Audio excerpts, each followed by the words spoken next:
Hello everyone, আসসালামু আলাইকুম। Welcome back to my channel cooking with Farzana.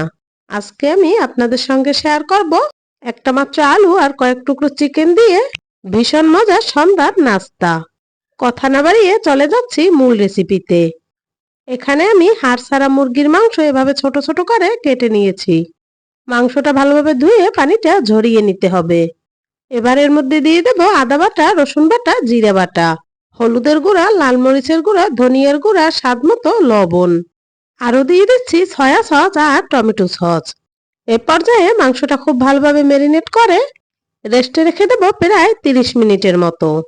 এখানে আমি একটা আলু এভাবে পাতলা পাতলা করে কেটে লবণ পানিতে ভিজিয়ে রেখেছিলাম প্রায় 10 মিনিটের মতো। আলুটা ভালোভাবে ধুয়ে নিয়ে চিকেনের মধ্যে দিয়ে দিচ্ছি। আলুটা লবণ পানিতে ভিজিয়ে রাখলে অনেক বেশি নরম হয়। এ পর্যায়ে আলুগুলো চিকেনের সাথে খুব ভালোভাবে মাখিয়ে নেব।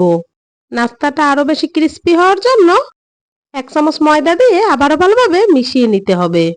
এখানে নিয়েছি কিছু টুথপিকের কাঠি।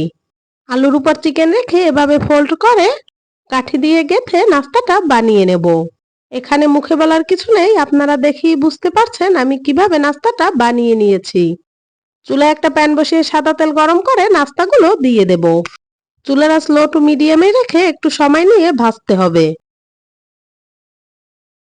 যাতে করে চিকেন এবং আলু খুব সুন্দরভাবে কুক হয়। ভালোভাবে ভেজে নিয়েছি। একটা স্টেইনারে করে তেল ঝরিয়ে একটা প্লেটে তুলে নেব। আমার হাতের এই চিকেন আলুর নাস্তা বাসার সবাই খেয়ে তো ভীষণ খুশি। আপনারাও কিন্তু এভাবে একবার অবশ্যই ট্রাই করবেন। আশা করি রেসিপিটা আপনাদের ভালো লেগেছে। রেসিপিটা যদি আপনাদের ভালো লেগে থাকে প্লিজ আমার চ্যানেলটা সাবস্ক্রাইব করে আমার পাশে থাকবেন। আল্লাহ হাফেজ।